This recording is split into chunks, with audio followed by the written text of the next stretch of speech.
When I was a little lad, and so my mother told me, way haul away, we'll haul away, Joe.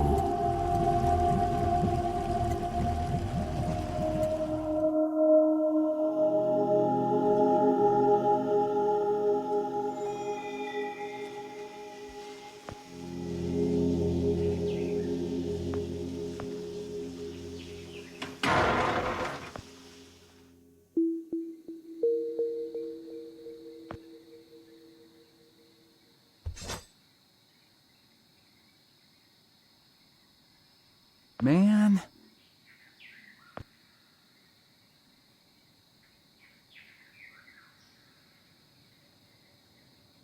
Ah! What the?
Hmm.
Stop right there! Whoa, wait! Mr. Lambert, sir, it's me, Joe! I don't know you. What are you doing in my house? You sent me here, remember? I've done no such thing. For an intruder, you're not very bright, you know that? For all the commotion you caused getting in here, you might as well have brought a bulldozer. Now, you have exactly 5 seconds to explain what you're doing here, or so help me God, I'm pulling this trigger and sending you on your way. 5. I was sent here. 4. By you! 3. You told me to find you, to warn you about the end of the world. 2. You were old, with white hair, and you got shot. Oh, God, please don't shoot me, Mr. Lambert. This, you gave me this. It's an chrono. It's a time machine. I gave you that? Yes! I've never seen anything like it. But on the back, that's my family's signet. I made this? It's simply magnificent. I gave this to you? Why? Who are you? Name's Joe, sir. I'm just a janitor at the Archon building. I found you in a room with a big, round door in the basement labs this morning, and you were dying. You said you'd come from 40 years in the future to stop the end of the world. I guess I was the only one around, so you gave me this and told me to find you and tell you all this, and I've been there. The future, I mean. A bunch of times. And you were right, Mr. Lambert. Everyone's gone. My God, so it did come to pass. They really did it, those greedy goddamn bastards. I told them this would happen. Wait, I was dying? How? You said you've been shot. I had to actually find you at the morgue to get this address. Shot? By whom? No, wait. Don't say anything else.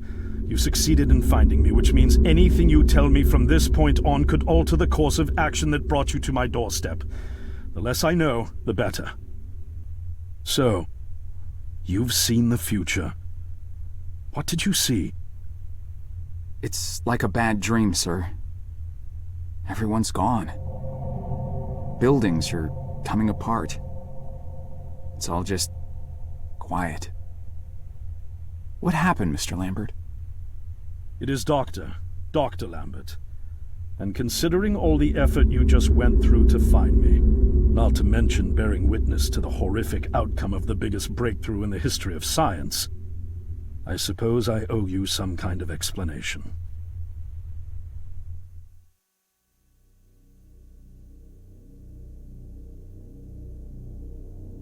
I was 24 when I got hired by Archon, or Athena as it was called back then. Athena was one of the many weapons R&D companies formed during the Second World War.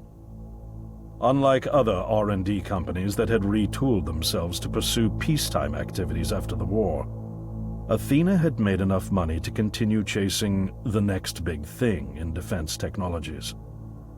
They were betting the farm on post-war Soviet expansion, raising the level of government paranoia to create a lucrative market for esoteric weapons research. I'd say they made the right bet. Still a theoretical physicist at MIT, my thesis on the possibility of time travel via dimensional membranes got published shortly after I was hired in 1961. Company heads were so impressed, they gave me a team and a budget. Development exceeded even my own expectations, and after only 6 years, we had the first primitive version of the time machine up and running.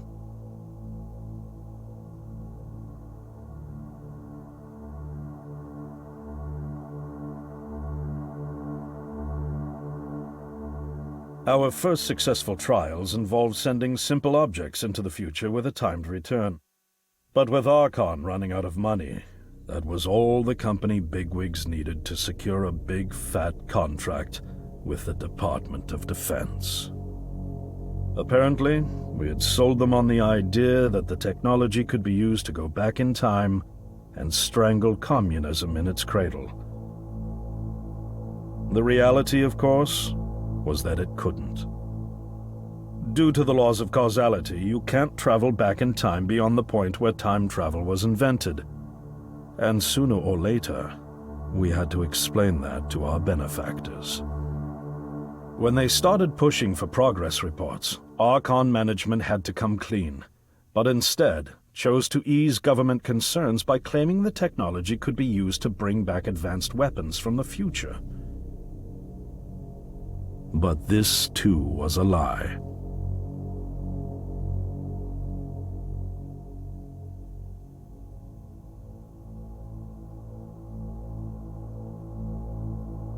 At this point, we'd already had our first of many human trials, and we knew there would be no weapons. In fact, our results were as terrifying as they were baffling. Time pilots returned frenzied and confused, raving about empty streets and human remains. At first, we assumed the city had suffered a Soviet attack in the near future and had been evacuated as a result. But as we pushed on further, the terrible reality became clear.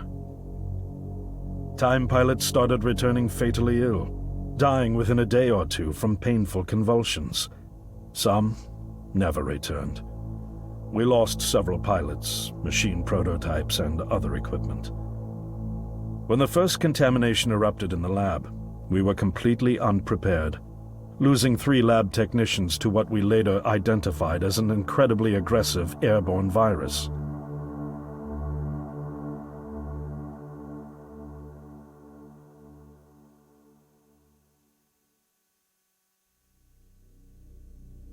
Although we weren't equipped to handle biohazards of this magnitude, management insisted we contain and study it.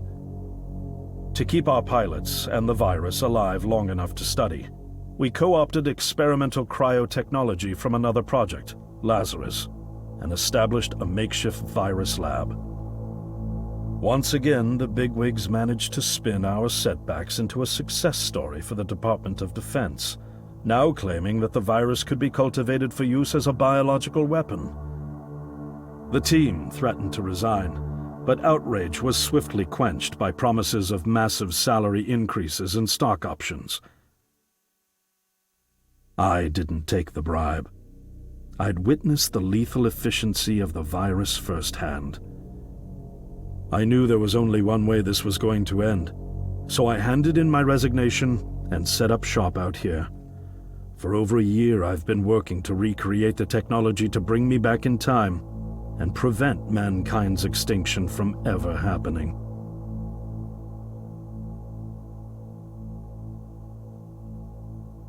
And now you're here, the harbinger of doom at my doorstep, wearing a boiler suit. Who could have imagined that Judgment Day would begin like any other Monday in May? In any case, unfathomable as it may be that you were able to bring this information to me, knowing is only half the battle. Preventing the outbreak will require more than just your tenacity. Me? Wait, what? Yes, I'm afraid I must rely on you one more time. You must go back to Archon and prevent the outbreak. No, that's, I mean, I'm really honored and everything, but... Believe me, you're the last person in the world I want to entrust with this, and I mean that quite literally. But by this time tomorrow, the entire city will have succumbed to chaos, panic, and death. You're here now, and you're all I've got. Wait, but what about you? Can't you fix this, Doc? Don't you have a plan? I can't go myself, because that would break the law of causality. The only reason you are here to warn me now is because I was there to send you. And the only reason I was there to send you is because I was able to bring my work to fruition here. But... We've no time to waste. It's the only way. You told me you found me this morning, correct? Yes, but...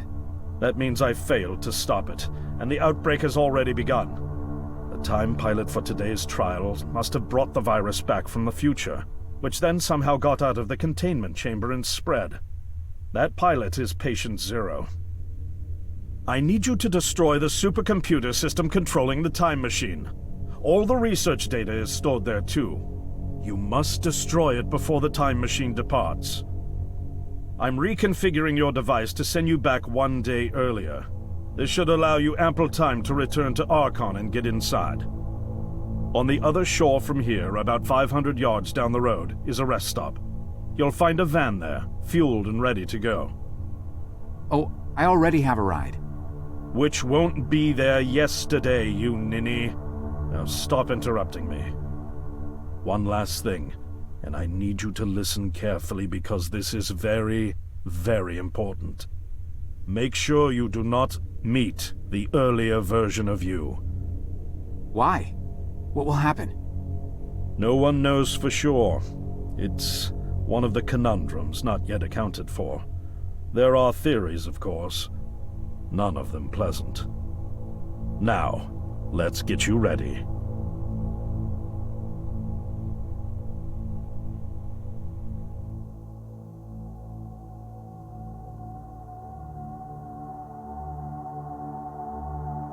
How did I get myself into this? I nearly got killed trying to reach Dr. Lambert thinking he had a plan. And it turns out it's me. I'm the plan. At least I don't have to walk back. This van's not as cool as the ambulance, but it has its charm. And it sure was nice of him to pack me lunch. I wish he'd pack me a can opener for the beans, though. And some gas for the Bunsen burner. But I'm sure I'll think of something. I've got several hours of driving ahead of me after all. It'll be almost morning before I get to Archon. I just hope I have enough time.